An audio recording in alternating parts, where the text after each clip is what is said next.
Merci. Excellences, Messieurs les Premiers ministres, Excellences, Messieurs les ministres, chers collègues ambassadeurs, Mesdames, Messieurs, tout d'abord, nos remerciements au gouvernement mauritanien pour avoir organisé ce dialogue politique. Et nous sommes très honorés d'être ici aujourd'hui. Particulièrement, c'est la première fois que j'ai l'honneur de co-présider avec vous ce dialogue. Et sans plus de retard, je voudrais saluer votre présentation et souligner, comme il a été déjà souligné à plusieurs reprises par nos plus hautes autorités respectives, ce partenariat entre l'Union européenne et la Mauritanie est un partenariat stratégique.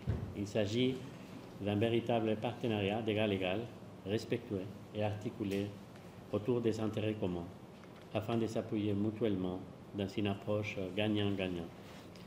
Or, la vraie force de notre partenariat et ce qui les distingue, c'est qu'il est basé sur des valeurs communes, des valeurs auxquelles la Mauritanie et l'Union européenne et ses États membres ont réitéré leur attachement dans le cadre du nouvel accord de partenariat entre les pays d'Afrique, Caraïbes et Pacifique et l'Union européenne, qui a été signé au Samoa le 15 novembre 2023. Notre partenariat est aussi un partenariat multidimensionnel, politique, social, économique, sécuritaire, accompagné d'une coopération au développement solidaire et ambitieuse sur le long terme, ainsi que d'une aide humanitaire en soutien aux réfugiés et aux populations mauritaniennes en détresse.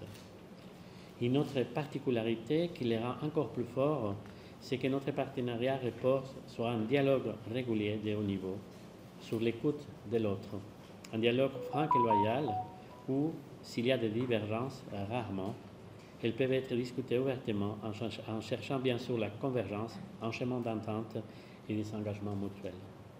Ces derniers mois ont illustré cet esprit d'écoute et de travail conjoint de notre partenariat. La Mauritanie a souligné les défis auxquels elle doit faire face, notamment en matière de migration. Dans la foulée, un dialogue structuré à haut niveau a été mis en place sur la migration, accompagné d'un soutien matériel et financier important visant à renforcer les capacités de la Mauritanie à gérer ces phénomènes complexes en conformité avec ses engagements internationaux. L'importance que l'Union européenne et ses États membres attachent à ces partenariats avec la Mauritanie est corroborée par de nombreuses visites de haut niveau. Le président du Conseil européen, la présidente de la Commission européenne, les commissaires en charge de la migration et des affaires intérieures, ainsi que les nouveaux commissaires aux partenariats internationaux, se sont tous rendus récemment en Mauritanie. De nombreuses visites bilatérales de haut niveau de l'ensemble des États membres ont également eu lieu, y compris des visites du Premier ministre espagnol l'année passée, tandis que l'Italie vient d'ouvrir une ambassade à Nouakchott.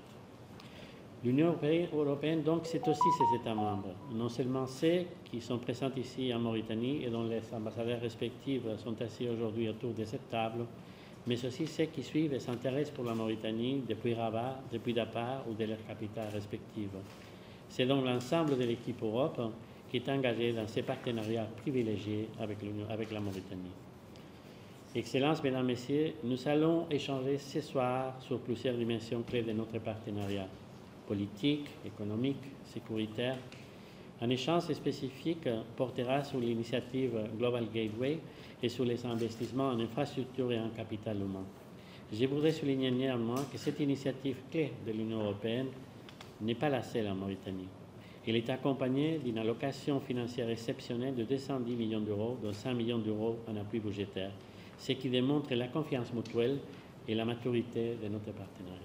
Avant de clôturer ces propos introductifs, je voudrais rappeler également l'augmentation de 25% de la coopération européenne avec la Mauritanie pour les 3 prochaines années, ce qui représente la plus forte augmentation de notre coopération bilatérale avec un pays de l'Afrique. Cette décision témoigne encore une fois de l'engagement de l'Union européenne auprès de la Mauritanie et de notre partenariat. Et pour finir, une assurance. Dans ces temps d'incertitude, l'Union européenne reste un partenaire solidaire, fiable et engagé dans la défense du multilatéralisme et d'un ordre mondial fondé sur des règles. Je vous remercie de votre attention.